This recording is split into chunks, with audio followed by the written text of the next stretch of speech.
大家好，今天是美国东部时间10月30号，星期四，欢迎收看时事金扫描，我是金然。别忘了订阅我们的频道啊，支持我们，点赞、留言，并且推荐转发。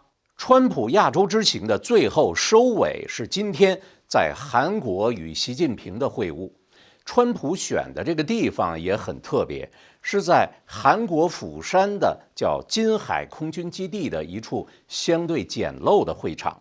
会谈是一结束，川普是转身就上了空军1号，飞回了美国。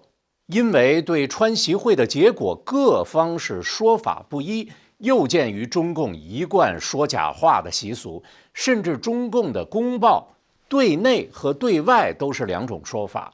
而西方的不少左派媒体呢，又习惯于对川普政府是一叶障目式的解读。因此，让我们来看看川普本人是怎么说的。作为川普亚洲行的压轴戏，先来看看10月30号川习会的几个很有意思的事实。首先是川普和习近平原本计划是要谈3到4个小时的，但实际上满打满算也就是聊了1小时40分钟。习近平不懂英文，川普也不懂中文，所以要去掉翻译的时间，再加上一开始的时候他们双方是礼节性、战术性互夸了挺长时间。我发现啊，那个为全世界指引方向的习主席，连夸赞人的时候都需要低着头读他的小本本。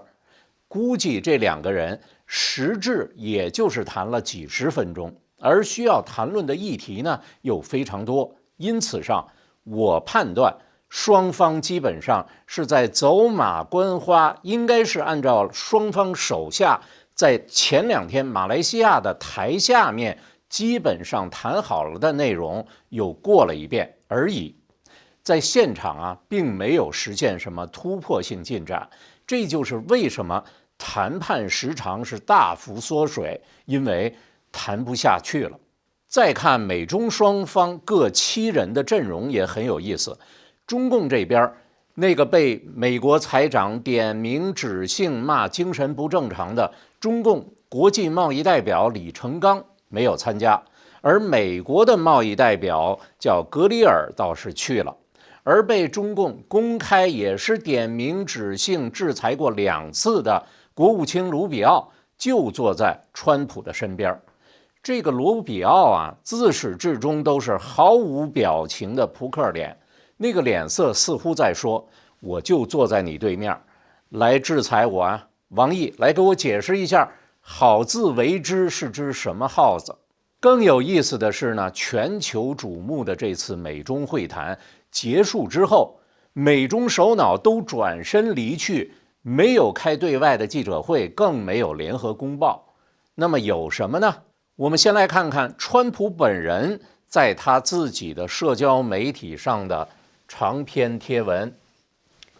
他是这么写的：我与中共国家主席习近平举行了一次非常成功的会晤，我们2国之间有着深厚的相互尊重基础，而此次会晤无疑将进一步加深这种尊重。我们在许多方面达成了共识，其他一些至关重要的问题也即将得到解决。习近平主席授权中国开始采购大豆、高粱和其他的农产品，我对此是深感荣幸。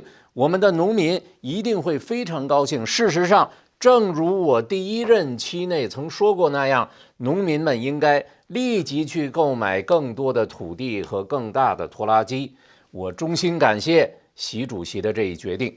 难怪外界啊认为川普似乎一直对这个大豆有一种执念，你必须得买，即使是我上一任你答应了买却没买，但现在还得给我买。真的需要提醒一下川普啊，你最好是盯着习近平。对于曾经撒过谎、耍过赖的人，而且呢，他现在肩上一直还扛着200斤的这种老赖，你最好堵门口让他当面掏美金，用沉滞的比特币也行啊，不然的话，他再拖4年等你下台也难说。川普接着写道：此外，中共国同意继续公开自由地向美国提供稀土、关键矿产、磁体等。非常重要的是，中共国郑重承诺将与我们密切合作，阻止芬太尼流入美国。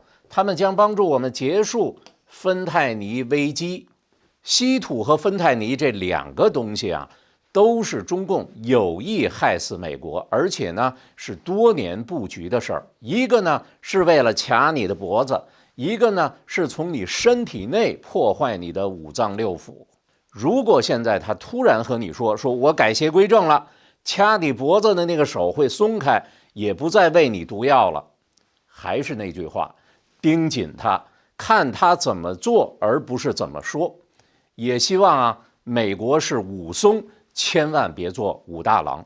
川普透露的另一个成果是，中共国还同意开始采购美国的能源。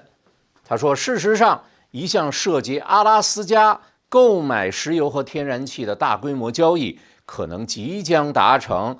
美国的能源部长赖特和内政部长以及我们各自的能源团队将举行会议，探讨能否达成这项协议的可能性。今天达成的这个协议将为数百万美国人带来繁荣与安全。看来啊，这又是一项口头上答应了你的成果。我一直认为啊，只有相同类别的国家和人群才能以经贸为底蕴来谈共同的发展。这就像是什么？山羊和麋鹿是可以谈条件和平共处的，但如果是山羊总是想着和黄鼠狼谈谈怎么经营草场，甚至想卖草给黄鼠狼，结果会如何？那您自己想。川普在回美国的飞机上还回答了记者一些相关问题，从中是可以了解到这次川习会的更多细节。比如，川普说稀土问题已经解决了，而且是面向全世界的。这里指的呀，是中共暂停稀土管控1年，再加上中共承诺全力会配合美国打击芬太尼前体的生产和输出，因此上美国呢就取消了之前因为芬太尼向中国增加的那个10%的关税，美国对中国的关税就从原来的57%降至了47%。川普说的这个47%是怎么来的呢？要知道，当时奥巴马时期对中国的关税只有3%，川普的第1任期和拜登时期呢，关税就加到了25%至27%。川普这次上台之后，又加了10%的芬太尼和另外的10%的其他税，因此对中共的税一共大约是57%。那么从57%降到47%，听起来是让步了10%的芬太尼税，但实际上对中国的关税仍然属于高关税。美国的贸易代表格里尔倒是一针见血地指出来说，中共既然能够控制稀土的制造和出口，那我们就知道了，他们也能控制芬太尼的前体。弦外之意就是什么？减了这个10%是看你们的行动。如果芬太尼的制造没有大幅减少，随时可以把这个关税给加回去。有消息称，美方让步，允许中共购买美国的高端芯片了。川普的直接答复是说，我们讨论了芯片，但没有谈 Blackwell。这个 Blackwell 是美国英伟达，台湾呢叫做辉达，新一代的 GPU 架构平台。也就是说，美国并没有恢复对中共出口真正的高端芯片。其实呢，对此，美国国会中国事务委员会主席在川普出访之前，他就说过这样的话，说美国不能向我国的主要对手出售先进的人工智能晶片。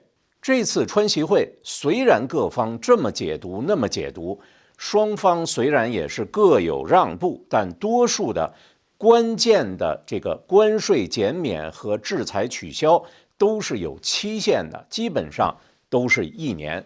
那么在我看来，美中这次谈判，它只是达成了一种观察性的休战期。说白了，就是美国用10%的芬太尼关税换了1年的稀土贸易，而这1年的稀土缓冲期呢，足以让川普刚刚结成的那个美日澳稀土联盟完成从试运行到正式运转的周期。不过呢，这次川习会倒是真出了一个政治意外。根据传统韩医学原理，肺为5脏6腑之首，鼻炎、哮喘、皮肤过敏和重症肺病皆源自肺部积热。扁康疗法是从根本上解决肺部以及整个呼吸系统的问题。扁康丸由20多味药用食材制成，问世50多年来，已经使全球超过16万人恢复健康。请点击影片下面说明中的链接，登录扁康丸官网，中文、粤语、英语24小时免费咨询服务，全球免费邮寄。如果你了解中共的运作，你就会发现什么？一旦中共要挟哪个国家，并且最后呢，还和这个国家达成了首脑间的和解会谈，一定会谈一个事儿，就是要求对方承认台湾是中共国的一部分。但是这一次的川习会被西方忽视的一个情况是什么？连俄乌战争都顺道谈了，但就是没谈台湾问题。川普不仅在回国的飞机上重申了我们没有提及台湾问题，而且川普在之前回答记者提问的时候就说了一句被外界认为是石破天惊的话。川普在从日本飞往韩国的途中告诉记者说，也许习近平想询问台湾这个事儿，但其实没什么好问的，台湾就是台湾。如果有人觉得这是川普随口这么一说，那么再来听听这次随川普一同出访的国务卿卢比奥在川习会的谈判之前的话，他是这么说的，他说川普政府在与中共国的谈判中不会为了达成贸易协议而放弃美国对台湾长期以来的支持。他还说，如果人们担心的是我们会为了获得某种贸易上的优惠待遇而在台湾问题上让步的话，我们根本没有人会如此考量。这次的川习会还出现了2个有趣的场外的花絮。韩国的青年团体自由大学发起了全国上街反对中共渗透的活动，当街用撕毁中共国的国旗和习近平、王沪宁的画像来表达愤怒。人们高喊的口号是 CCP out， 也就是中共滚出去。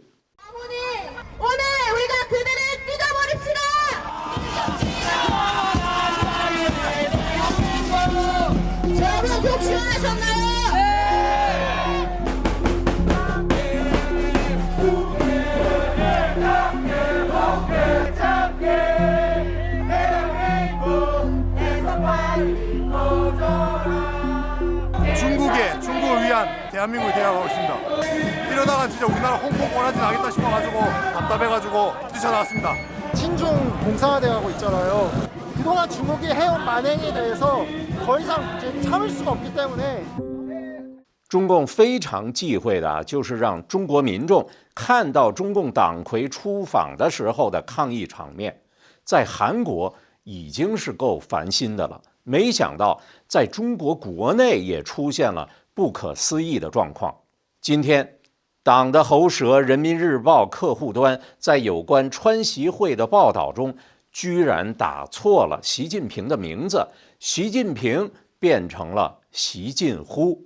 有懂得中共内部运作的人表示说这下，从排字工、记者、责任编辑、总编室，外加新媒体中心，都得为这个习近乎事件承担责任。还有人调侃说近乎哉，不近也。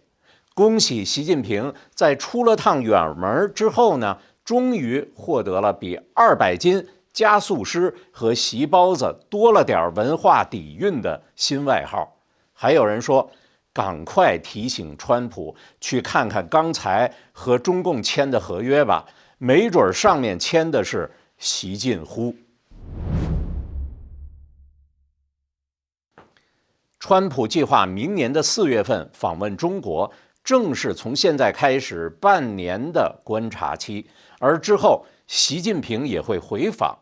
如果谁言而无信的话，贸易战将重新开打。对美国来说，1年时间来建立战略供应链，减少对中共国的依赖。对中共来说呢，4中全会刚刚结束，国内的政治经济是亟待整肃挽救，也算是给了他自己一个喘息的机会。很多人没有注意到川普昨天，也就是在和习近平会面之前的几个小时，发了一个贴。他呢，可以帮助我们看清川普最近在布的是个什么局。川普的贴文内容是这么写的，他说，美国拥有的核武器的数量超过任何国家，这项成就包括对现有武器的全面更新与升级，是在我首任期间达成的。基于其惊人的毁灭性的威力，我虽极度厌恶此举，却别无选择。而俄罗斯呢是位居第2，中国则遥居第3，但是5年内将迎头赶上。鉴于他国持续进行核武测试计划，我已指示战争部启动同等规模的核武测试，此项行动将立即展开。要知道，美国上一次核试验可是1992年的事儿了，就是说已经停了33年。这一重启，在我看来，无异于是冷战再起的标志。为什么美国的核试验会停这么多年呢？是因为当时美国加入了全面禁止核试验条约，等于是在守约。现在川普突然宣布重启核武测试的时机也太巧了，这明显是给中共国和俄罗斯看的。川普上台后强调美国优先，更重视什么？通过实力实现和平的宗旨。上一任的任期之内呢，川普花了大把的美金实现了核武的现代化。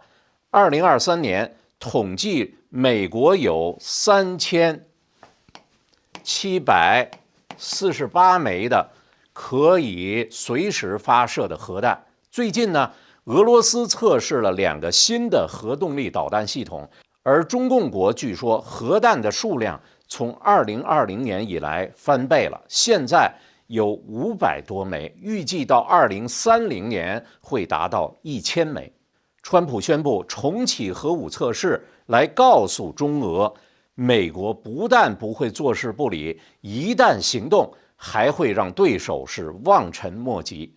不管是中共还是普京，不管是俄乌战场还是台湾海峡，哪个独裁者妄想和美国进行全面的对抗的话，无论是军事战略级的核武打击，还是经济战略级的关税之战，都不会是一场近乎之战，而绝对是一场碾压式的打击。这一次的时事金扫描我们就聊到这儿了，需要您持续的支持啊！别忘了订阅我们的频道，支持我们点赞留言，并且推荐转发给您的亲朋好友。如果愿意在资金上直接给我们支持，就更加感谢了。我们下期节目时间再会。